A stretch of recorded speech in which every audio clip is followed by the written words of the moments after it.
the yin and yang symbol you saw everywhere then as an emblem of balance and harmony, always reminded me of two pork chops in a frying pan. And I wasn't much interested in heresy either. Early on, I fell in with a crowd that favored the bamboo rods and hackled dry flies that were already beginning to look dated by the early 70s. Maybe we'd turned our backs on so much of our buttoned-down upbringing that we were attracted to this harmless backwater of sporting tradition as a kind of security blanket. Or maybe we just understood that those guys had been at this for a while and knew things we didn't. Whatever the reason, we imagined ourselves to be the counterculture equivalent of tweedy sportsmen, while the old-timers just saw us as a bunch of charm school dropouts who needed haircuts. It could have been another phase I was going through.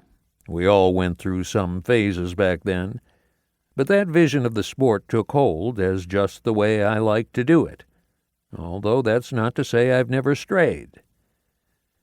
Most of my flies are tied from drab natural materials in the old Catskill style, but I also like to have a few of the latest cartoon-colored plastic and rubber monstrosities, and I'm not above tying one on when I think it'll outperform fur and feathers.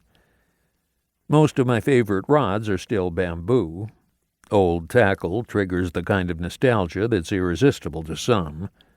But I fish some graphites, too, including a few that are among the best fly rods I've ever cast, as well as some others that make me wonder what I was thinking at the time. I've fished with spinning rods, but not often.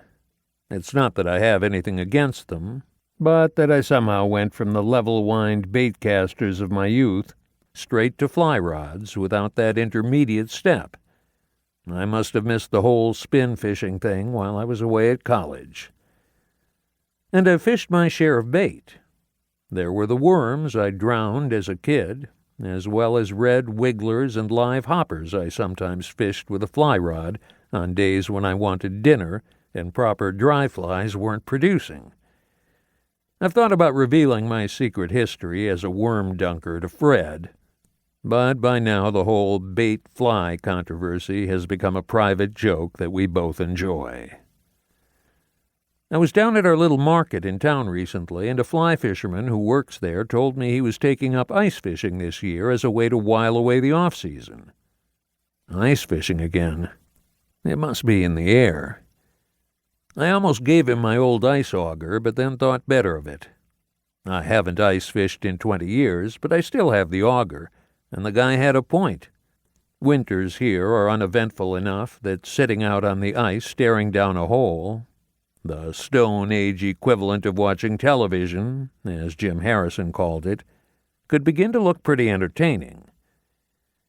I find it comfortable and comforting to live in a place like this that's not a big fishing destination, but where fishing is just an ordinary thing people do when they have the time, or in some cases, go to considerable trouble to make the time. Where the guy behind the counter at the feed store, standing under a mount of a 30-pound lake trout, asks if you've been getting out without having to specify out where and doing what. I've noticed that 30 pounds is about the minimum size for mounting a lake trout. There must be some kind of unwritten rule. But I also love the expeditions, especially those that take me to places you could call wilderness, if only because you won't see anyone on the water that you didn't see at breakfast. Sometimes the fish there are bigger and more numerous than you're used to. Other times they just haven't yet been made hysterical by a constant barrage of flies.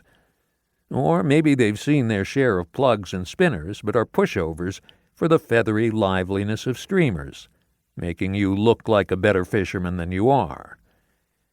In the end, though, it's all just fishing, and therefore better some days than others.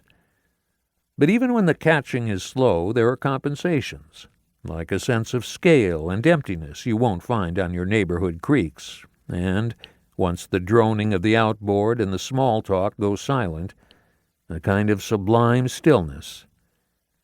It's one thing not to hear any traffic noise, but another altogether to know that the nearest automobile is 100 miles away by float plane. Or maybe you bump into some local wildlife.